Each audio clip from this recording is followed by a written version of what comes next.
Ajri i ndotur vazhdon të jetë i pranishëm, sidomos gjatë sezonit të dimrit dhe mbetet një nga faktorët kryesor që ndikon në shfaqjen e sëmundjeve të frymëmarrjes dhe problemeve të mushkrive. Kështu u shpreh për TM2 pulmologu Ilfan Ismaili, i cili thekson se ndotja e ajrit është një nga sfidat më të mëdha shëndetësore për qytetarët, veçanërisht në zonat urbane ku niveli i grimcave të dëmshme rritet të ndjeshëm në muajt e ftohtë. Sipas tij, gjatë dimrit të kombinimi i ngrohjes me dru apo materiale të tjera, qarkullimi i shtuar i automjeteve dhe kushtet e pafavorshme atmosferike krijojnë një stres të dendur, smogu që përkeqëson cilësinë e ajrit. Pacientët me astme, bronkit kronik, si dhe ata me sëmundje të tjera të sistemit respirator janë grupet më të rrezikuara, thot Ismaili. Ai shton se simptomat e para shpesh neglizhohen nga pacientët, gjë që mund të çojë në komplikime më serioze. Çdo kollitje që zgjat më shumë se 3 javë, dhimbje në kraharor, vështirësi në frymëmarrje apo kollitje e shoqëruar me gjurmë gjaku duhet të merren shumë seriozisht. Në raste të tilla, ai rekomandon që pacientët të nënshtrohen një rentgeni të mushkrive për të identifikuar në kohë çdo problem të mundshëm dhe për të parandaluar përkeqësimin e gjendjes. Ismaili apelon që qytetarët të shmangin ekspozimin e panevojshëm ndaj ajrit të ndotur, sidomos në ditët kur niveli i ndotjes është i lartë. Ai sugjeron përdorimin e maskave mbrojtëse, ajrosjen e kujdesshme të shtëpive në mëngjes apo në mbrëmje, kur ndotja është më e ulët, si dhe përdorimin e pajisjeve pastruese të ajrit brenda ambienteve të mbyllura.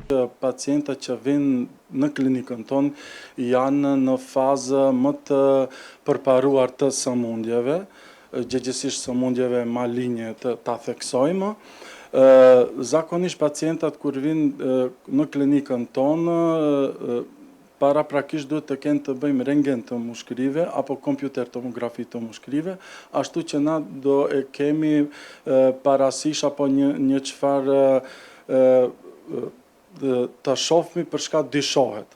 Ashtu që pastaj fillon ai procesi tjetër i diagnostikës invazive. Çka do të thot ajo? Ajo do të thot se nëse bëhet fjalë apo dyshimi që e kemi në rentgen apo në kompjuter tomografi për plevrit apo mbledhja e langut në pleur, në hapësirën ndërmjet 2 pleurave apo mbështjellësave të mushkrisë, atëherë bëjmë eho, bëjmë punkcion nëpërmjet ehos të lëngut pleural dhe bëjmë analiza pastaj të lëngut pleural, bëjmë analiza citologjike për të para a ka qeliza maligne apo jo, bëhet analizë biokimike dhe bëhet analizë e tuberkulozit. Këto 3 analiza janë si një rutinë që i bëjmë të gjithë pacientët që kanë lëng pleural. Pjesa tjetër, nëse tash në imaging, domethënë teknikat, rentgen apo kompjuter tomografi, kemi dyshim për ndonjë masë në mushkni, atëherë varësisht prej masës, domethënë e bëjmë edhe bronkoskopin. Çka do të thotë bronkoskopia? Nëpërmjet një zorës me kamerë, futemi nëpërmjet hundës apo pjesëve të sipërve të rrugëve të frymëmarrjeve deri te pjesët e poshtme, te bronkët, bronkiolet, dhe nëse shohmi që kemi masë, atëherë do marrim edhe biopsion që të bëhet analiza më e saktë histopatologjike për të verifikuar tipin e tumorit apo ndezjes apo çfarë do që të jetë ai dyshimi i mëparëm që e kishim për ta diagnostifikuar më saktësisht. I bëjmë me anestezion lokal të gjithë pacientët, edhe pacientët që i punojmë në bronkoskopi, domethënë në këtë salë, i japmi edhe sedacion, i themi ne një qetësues venos, edhe analgetik. Domethënë japim qetësues venos, e qetësojmë pacientit, edhe në formë analgetik, njësojnë intravenos, që mos t'i ndjenë dhimbjet edhe gjitha atë procedurën sa do zgjate procesi i bronkoskopisë dhe biopsionit.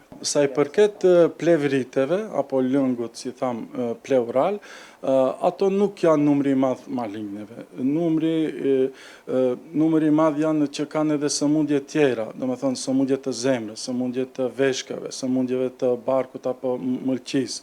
Gjithë ato, apo ndezjet, apo tuberkulozi, apo trombembolia, gjithë këto sëmundje japin lëng pleural. Ashtu që nuk do të thotë që ka ardhur për ta bërë një punkcion në klinikën tonë, domethënë që është maligne. Domethënë Numri i plevriteve malinje është më i vogël në krahasim me këto tjera të sëmundje që janë kronike apo të sistemeve tjera. Por ato që vinë në bronkoskopi, që i bëjmë këtë analizën me bronkoskop, ato fatkesisht numri i madh i ative hyjëzimeve që i shohim janë në incizimet, rentgen apo kompjuter, numri i madh i tyre mos tham 80-90% janë edhe malinje. Kemi raste që pacienti ka bërë incizim rentgen për ndonjë arsye tjetër, operacion apo rutinë, diçka. Edhe po, ose thjesht për një koll, ka dalë që ka një hyjëzim në mushkëni. Kena ashtu raste shumë. Pasi që shpesh kanceri i mushkënive, i cili është më qendror në atë aspekt, nuk shkakton edhe dhimbje. Ashtu që pacientët edhe nuk mund ta verifikojnë që e kanë apo nuk mund ta dinë. Përveç simptomeve tjera, për shembull nëse ka vetëm kollit, ai do ta lënë që është i ftoftë apo e ka prej duhanit ose alergji, po. Mirë po, çdo prolongim i kollitjes apo ndryshimi i kollitjes, më shumë se 3 javë indikon me bërë rentgen. Çdo kollitje me përmasa të gjakut ka indikacion për rentgen. Çdo dhimbje në krahëror ka indikacion për rentgen. Çdo humbje peshe dhe apetiti ka indikacion për rentgen. Këto janë edhe ato simptomat që duhet t'i kemi parasysh që mos të lëshojmë.